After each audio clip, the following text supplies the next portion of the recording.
Olá pessoal, sejam todos muito bem-vindos ao nosso canal de contabilidade. Sou o professor Júlio Cardoso, sou auditor, sou perito contábil, professor para concursos públicos, exame de suficiência e também cursos de pós-graduação aí pelo Brasil. É uma satisfação ter você aqui no nosso canal do YouTube. Sejam muito bem-vindos, eu fico feliz de você estar acompanhando aqui a nossa transmissão. Nós vamos aqui resolver uma questão do exame de suficiência cobrado na prova de 2020, a segunda prova, tudo bem?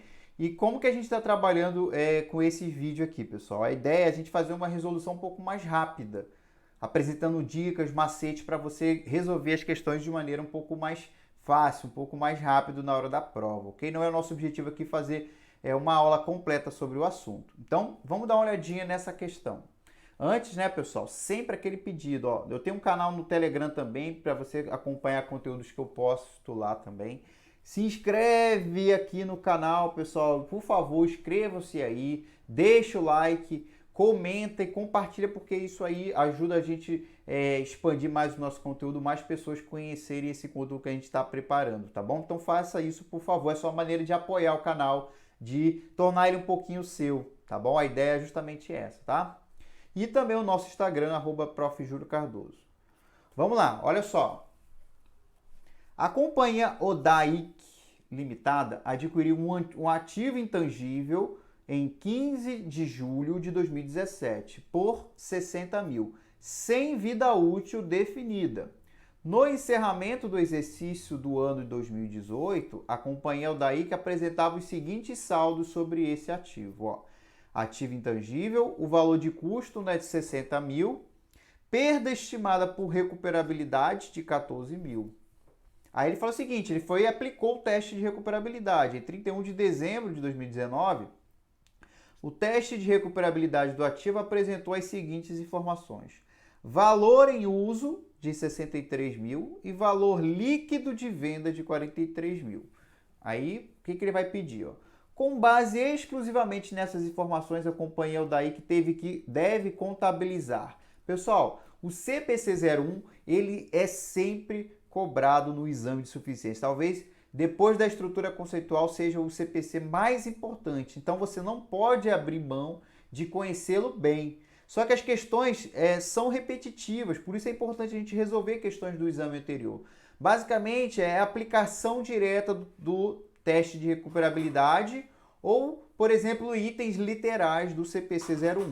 Então, foi o que essa questão aqui cobrou, tá certo? Aplicação direta do teste de recuperabilidade. Agora, algumas informações que são interessantes. Ele falou que é o seguinte, o ativo intangível, ele tinha o valor contábil de 60 mil, sem vida útil definida. O ativo intangível que não tem vida útil definida, ele não é amortizado. A gente não tem uma base sistemática para aplicação da amortização. Ele é feito apenas o teste de recuperabilidade, tá certo?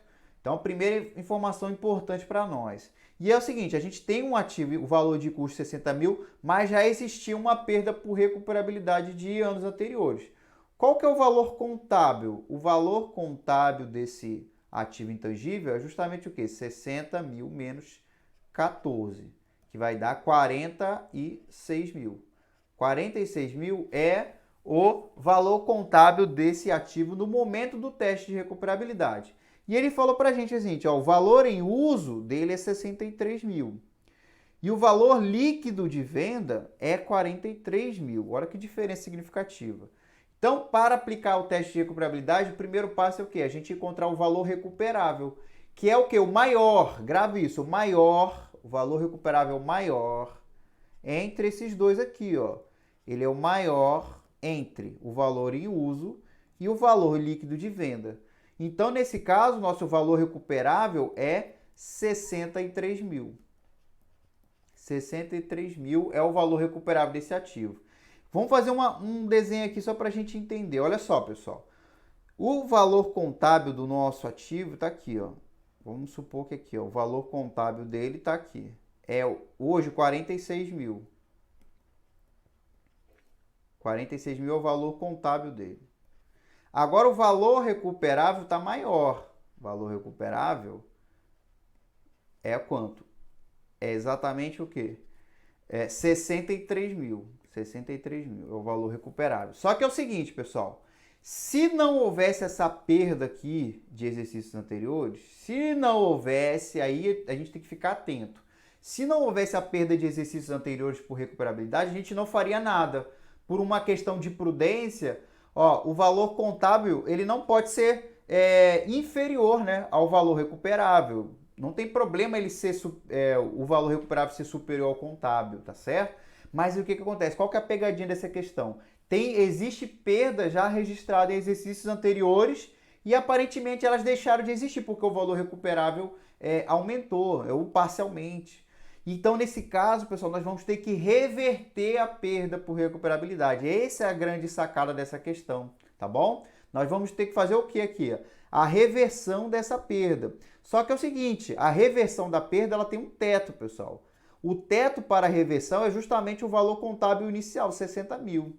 Tá certo? Esse valor máximo, o máximo que eu posso reverter de perda, porque se teoricamente, ó, eu poderia sim, ó, de 46 aí para 63, eu teria 17 aí de, por exemplo, de receita, e ele colocou aqui, ó, 17 de receita de reversão, mas não é o caso. Eu só posso reverter no máximo quanto? 14, que é justamente a perda de exercícios anteriores. Então, pessoal, o que eu vou contabilizar aqui? O que eu vou fazer como contabilização? Eu vou creditar primeiro uma receita de reversão. De quanto, professor? Vou fazer uma receita de reversão no máximo de 14 mil, que é o valor anterior. Inclusive, toda a perda registrada vai ser revertida. E o que eu vou debitar? Eu vou debitar essa conta retificadora aqui, né? Vou debitar a conta retificadora de perda estimada por teste de recuperabilidade, tá certo? Perda estimada por recuperabilidade. Por que essa questão aqui é interessante, né? Porque ela foi num detalhe do CPC 01. Ela não é simplesmente aqui, ó. Ela falou, deixou que você teria que saber que a perda deveria ser revertida nesse caso, mas tem um teto, que é o valor contábil original. Então, só posso reverter até 14. Então, o gabarito dessa questão é o quê? Letra C. Debito perda estimada e receita de reversão por 14 mil. Tá bom? Uma questão aí cheia de detalhes. Vale lembrar aqui, né, pessoal, que o teste de recuperabilidade, quando o valor contábil é maior que o recuperável, a gente registra uma perda. Mas no caso, quando o valor contábil é menor que o valor recuperável, que foi nesse caso, em tese a gente não faria nada. Mas a gente tem que ficar atento com a reversão. Se tiver perda de exercícios anteriores, a gente tem que fazer a reversão. Tá bom, pessoal? Então a gente encerra esse vídeo aqui, resolvemos essa questão interessante aí do exame de suficiência. Espero que vocês tenham gostado dessa resolução. Então, fique atento aí aos nossos cursos também para o exame de suficiência. A gente está sempre trabalhando com vocês com isso. Acompanhe as nossas aulas gratuitas, as dicas que a gente apresenta para vocês aqui no canal, tá bom? Já fez a sua inscrição, já deixou o like, já comentou. Eu agradeço muito por isso, tá bom, pessoal? Um forte abraço, então fique com Deus.